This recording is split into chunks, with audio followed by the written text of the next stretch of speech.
Bonjour à tous, je vous retrouve aujourd'hui pour une nouvelle vidéo lecture manga. Alors j'ai lu Welcome Back Alice, le tome 7 de Shuzo Shimi, donc c'est le dernier tome. J'ai adoré franchement cette série et en fait vraiment je trouve que l'auteur est vraiment hyper fort et je vais le redire encore niveau psychologie sur la psyché des personnages et vraiment là on est sur tout ce qui est surtout, comment dire ça, sur tout ce qui est adolescence, désir, la sexualité, tout ce qui est recherche d'identité et tout. Et le le l'auteur lui-même, même à la fin là, il nous explique qu'il y a une petite vite fait derrière là, des petites un petit écrit. Il nous dit qu'en fait lui-même il avait des problèmes, enfin il a des problèmes, il avait des problèmes, et il a toujours des problèmes par rapport à tout ce qui est le désir humain, être mal à l'aise avec son corps, s'accepter comme on est et tout. Et il dit que cette histoire en fait c'est une histoire qu'il a écrite pour en fait guérir de ce mal-être, même s'il n'est pas toujours guéri, mais en tout cas il commence à comprendre en fait un peu pourquoi il est aussi mal à l'aise par rapport à certaines choses. Et la fin de ce tome 7 là, je la trouve franchement parfaite. C'est parfait pour les personnages en fait qui se retrouvent. C'est pas comment dire ça, c'est pas une histoire d'amour. C'est comme c'est une histoire d'amour envers soi-même, j'ai envie de dire. Voilà. Donc franchement, ce tome 7 là, il conclut vraiment très très bien la série et j'ai adoré parce qu'il y a tous les sentiments, le dégoût de soi-même, comme je disais, le désir, toujours se questionner par rapport à soi, à son identité, à tout ça. Franchement, j'ai trouvé ça super bien fait. Et puis comme je disais, tout ce qui est psyché des personnages et ouais, c'est vraiment, j'essaie de vous montrer un truc sans trop spoiler, voilà. C'est vraiment excellent, vraiment j'ai vraiment beaucoup aimé ce seinen en tout cas. Ensuite, j'ai très hâte de lire d'autres livres de ce mangaka là, hein. Franchement, toutes les œuvres qu'il a sorties en tout cas en France, je les ai toutes. Donc voilà, si il y a des prochaines séries, je vais me jeter dessus. Ensuite, j'ai lu Love of Kill, le tome 3 de Fée chez Vega. Enfin, j'ai commencé à lire la suite parce que j'ai le tome 4, 5 et 6 dans ma palle. J'ai enfin continué à lire la suite. J'aime énormément. Je me suis replongée dedans. Et j'aime toujours autant. Alors on a ce personnage qui est toujours aussi mystique, toujours aussi charismatique, mais un petit peu complexe. Et on a elle aussi. Ces deux personnages, je trouve qu'ils se ressemblent. Et j'ai l'impression qu'il y a un lien entre les deux. Peut-être qu'ils se sont connus quand ils étaient plus jeunes, parce que les deux personnages, ils ont dépassé pas. Il se souvient d'elle quand elle était plus jeune. Je sais pas trop. Ou peut-être que je sais pas, parce que elle a complètement perdu la mémoire. D'ailleurs, elle s'appelle Château, mais je pense pas que son vrai nom ce soit Château. Les dessins sont trop jolis. Après, c'est vrai que c'est assez violent. Et j'aime bien et pourtant les scènes d'action, j'ai toujours du mal avec les mangas. J'ai toujours eu du mal à lire les scènes d'action dans les mangas parce que pour moi, j'arrive beaucoup plus à être à fond quand je les regarde en animé. Et là, franchement, j'aime trop quand il y a les scènes d'action. J'aime trop. Et on a des vérités cachées. Il y a des choses qui ne sont pas dites par rapport à certains personnages. Pas eux deux, mais d'autres personnages qui savent les passés de ces deux-là. Voilà. Hâte de lire la suite. Ensuite, j'ai lu Monster et Ghost de Himemiko chez Anna. Alors, les dessins sont très beaux. J'ai trouvé que les dessins sont très beaux. Par moments, ils sont assez sombres, hein. Vous voyez bien que le trait, je sais pas comment... Bon, j'ai pas les mots, mais on voit bien que c'est beaucoup plus sombre que certains mangas, en fait. Et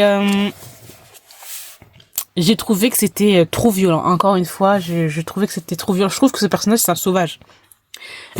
Voilà. Franchement, tu rentres là-dedans, le gars, il te dit, ouais, il a tué un tel, il a tué son père et tout, en mode tranquillos, la life. Il fait que se bagarrer, il est d'une violence incroyable. Et il va rencontrer, en fait, un fantôme. Voilà. Et ben, ce fantôme va l'aider à quand même changer de vie, en tout cas de chemin. Le chemin, en tout cas, qu'il était en train de prendre n'était pas le bon chemin. Et ben voilà. Ben, c'est un tome 1. Moi, j'ai pas vraiment aimé plus que ça.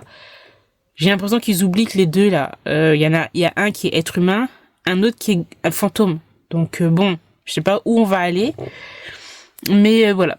Pourquoi pas, mais je sais pas trop. Enfin, je pense que quand il y aura l'abonnement, j'aurai le tome 2, ben je le lirai vite fait, mais je suis pas à fond, en tout cas. J'ai lu Housebreaker de Isaku Natsume chez Anna. J'avais bien aimé les dessins. En fait, le dessin, là, je trouve qu'il est beau et il me fait penser à un autre manga, à une autre série que j'aime beaucoup. Je crois que c'est Comme un baiser ou je sais plus quoi, bref. Et en fait, à l'intérieur, c'est pas vraiment les mêmes dessins, donc je sais pas. Voilà. C'est simple, hein, mais c'est pas... J'aime bien. Vous voyez, c'est super simple et tout, mais je trouve que c'est plutôt beau. Il est plutôt beau, le personnage. Bref, sinon, donc là, on nous parle de quoi? Parce que je me rappelle plus, franchement. Donc, on a un romancier qui a du mal à gérer son quotidien. Et en fait, il va essayer de... Ah, voilà, il va faire appel à une agence pour l'aider. Il ne s'attendait pas à ce que ce soit ce genre de personne-là. Voilà. Alors, c'est un recueil de nouvelles. Donc, c'est pour ça que je me rappelle pas. Je me rappelle de la première histoire, mais ensuite, le reste, non. Et là, c'est avec d'autres personnages. Et je me rappelle pas du tout de ce qui se passait. Et je savais pas que c'était un recueil de nouvelles. Donc, next. J'ai lu Arima veut devenir un oméga, le tome 2 de Kafeko Fujita, toujours chez Anna. Celui-là, il était moins bien. J'avais adoré le premier tome. Celui-là, je trouvais clairement moins bien. Parce que le personnage, les deux personnages, ils étaient séparés. Et celui-là, il avait eu un enfant parce qu'on est encore dans l'Omégaverse. Et voilà, ils peuvent avoir des enfants. Le truc, c'est que dans le tome 1, les deux personnages, voilà, ils s'étaient séparés et lui ne savait pas qu'il avait un enfant. Donc voilà, c'était un truc un peu caché. Dans le tome 2, ils sont ensemble et ils essayent de revivre les moments un peu qu'ils ont manqué et tout. Et là, on a sur une problématique de lui, il va avoir un deuxième enfant, mais ça fait compliqué. Enfin bref.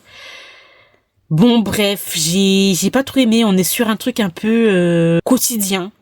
Qui, là, quand je l'ai lu, c'était pas trop ça. Donc voilà, le tome 1 il était pas mal, le tome 2, bon, si on aime un peu tout ce qui est routine, bah ouais, bof, quoi. Après, les dessins, ils sont mimes, quoi. Le petit bébé, il est mimes. Regardez comment il est mimes. Il est mimes, avec ses grands yeux, bien sûr. Mais après, voilà, on a des incertitudes de la part d'un... Bon bref, c'était très bof. Je trouve ça dommage, on aurait pu passer à autre chose, enfin je sais pas, au lieu de, voilà, il veut un autre enfant, enfin bref. Alors ensuite, je passe vraiment du coq à l'âne. J'ai lu My Happy Marriage, enfin le tome 5, de Akami Agitogi, Rito Tosaka et Tsukiyo Tsukioka, chez Kurokawa. Voilà. J'ai adoré ce tome 5. D'ailleurs, il faudrait que je continue depuis que la saison 2 est terminée et l'épisode spécial. Il faudrait peut-être que je les regarde. Parce que c'est sorti depuis un moment sur Netflix, là. Et je sais même pas s'ils l'ont enlevé, d'ailleurs. Il faudrait que je revoie ça. Parce que quand je l'ai lu ça, je me suis dit, oh my god, il faut que je regarde. Parce que j'avais regardé le live action. Donc avec des acteurs vraiment... des acteurs, quoi. Des acteurs humains. Pas des acteurs, voilà... pas en animé. J'avais regardé ce live action et j'avais trop aimé. Ils avaient vraiment, je trouvais qu'ils avaient bien fait. Même les comment on appelle ça, j'allais dire CGI, les effets spéciaux Je trouvais qu'ils étaient vraiment bien faits et très très beaux et très poétiques dans les couleurs et tout, bref. Et voilà. Donc ça m'a donné envie de regarder l'anime, enfin de regarder la saison 2 que j'ai manqué, l'épisode spécial. Donc il faudrait que je me remette là-dedans. Sinon, j'ai fait beaucoup de blabla là. Sinon, ça là, on connaît l'identité. En tout cas, maintenant on connaît vraiment Mio. C'est Mio comme elle s'appelle, hein? Oui. Mio, son pouvoir, d'où elle vient, de quelle famille elle appartient, de quel clan plutôt elle appartient, et c'est pas n'importe quel clan. Donc ça, j'ai adoré.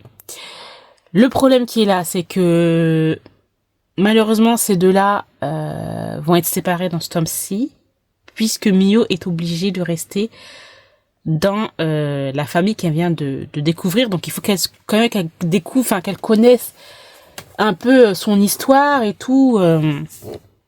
Je pense que c'est un pouvoir qui est très convoité. Et il faut qu'elle le contrôle, il faut qu'elle apprenne à l'utiliser. Et donc voilà, on suit ça et j'ai vraiment beaucoup aimé.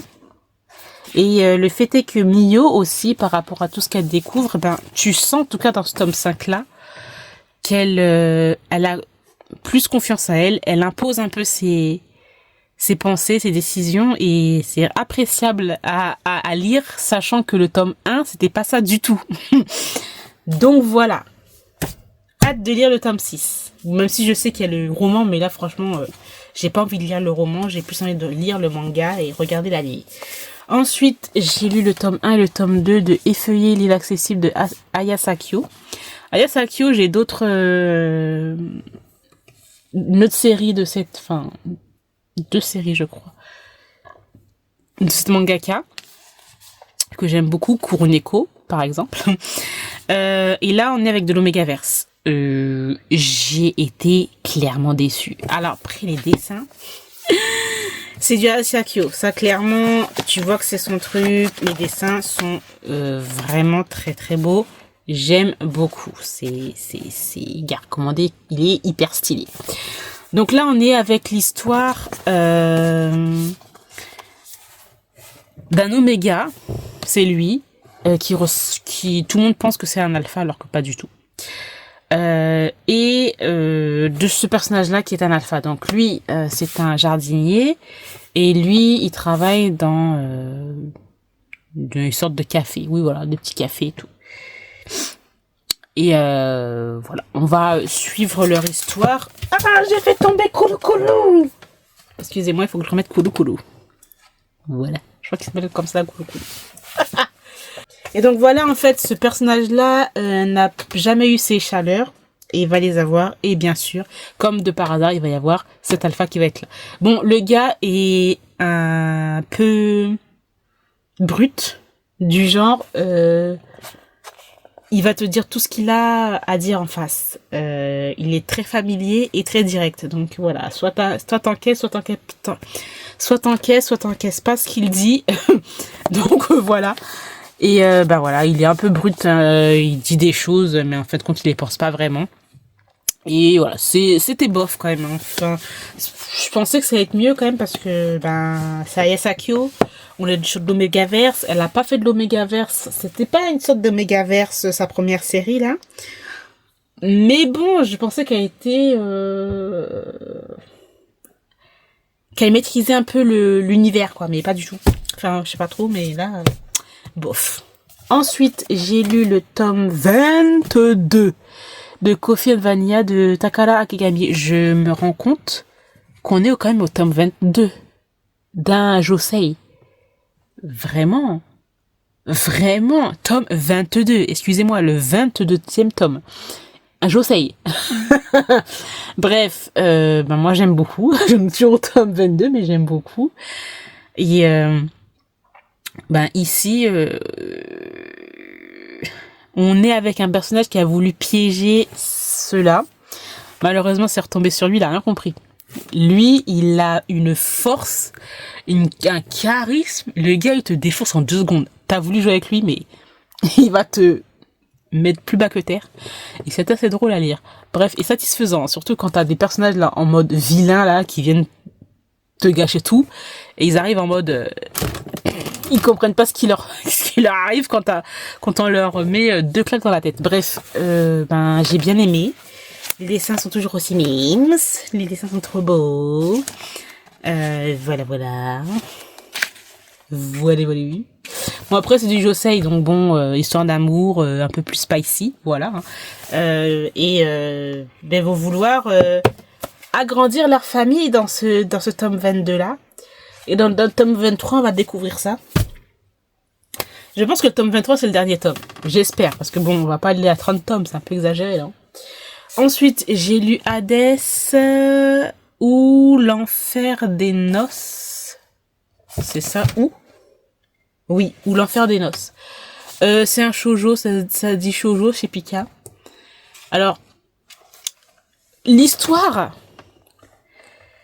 elle est bien sans plus, sachant que moi j'ai lu récemment, j'ai lu l'Or Olympus, qui est aussi l'histoire d'Hadès et de Perséphone. Donc là, on revient avec Hadès et Perséphone. Je sais pas, j'ai pas trop aimé, même les dessins, je trouve qu'ils sont hyper fouillis. En fait, c'est trop, j'aime bien quand c'est assez clair. Ou même pour lire, etc. Là, je trouve que ça va dans tous les sens. Il faut que tu te concentres en fait pour regarder là, voilà. Mais là, je trouve que ça va un peu dans tous les sens. Je vais vous montrer quelques images. Même si, voilà, c'est très beau.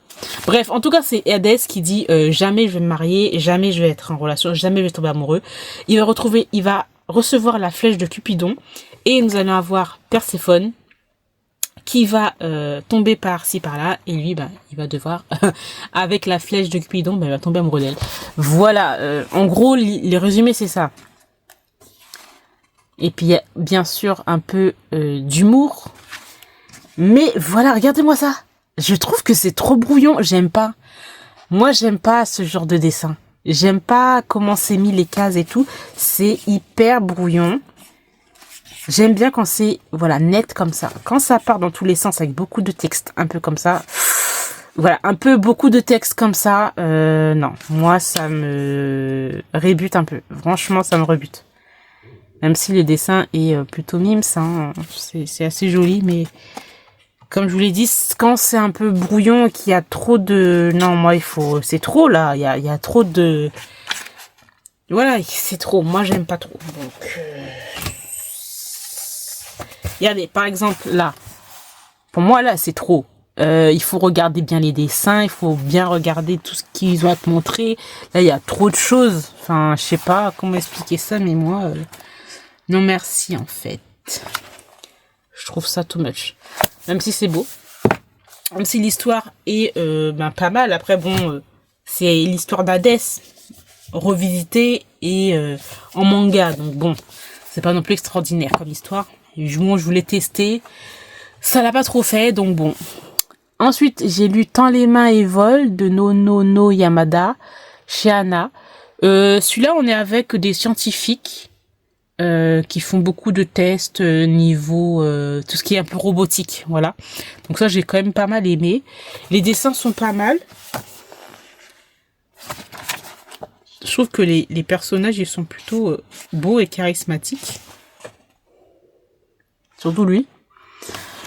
Ouais, j'aime beaucoup ce dessin.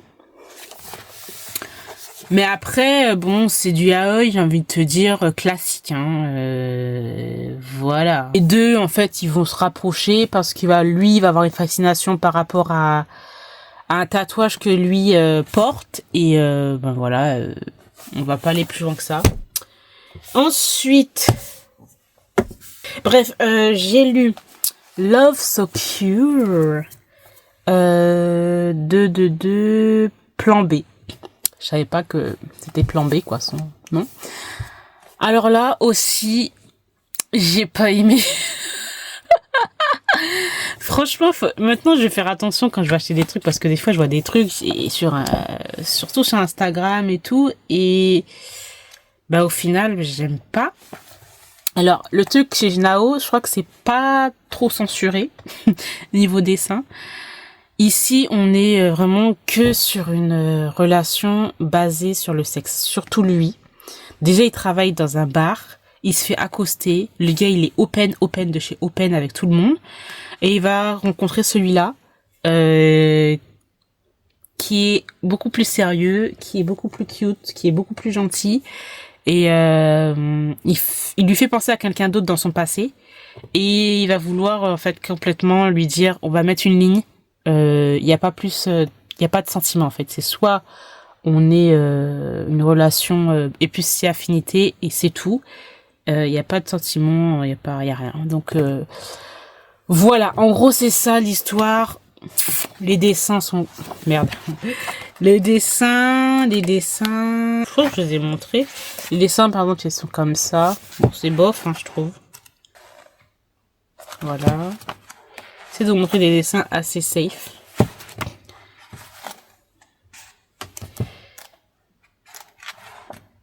Bon, on a par exemple là où il est pas mal. Mais ouais, franchement, moi je continue pas cette série, je vais vendre aussi. Parce que oui, il y a de la comédie, mais bon après, un peu de romance c'est bien, hein, que un truc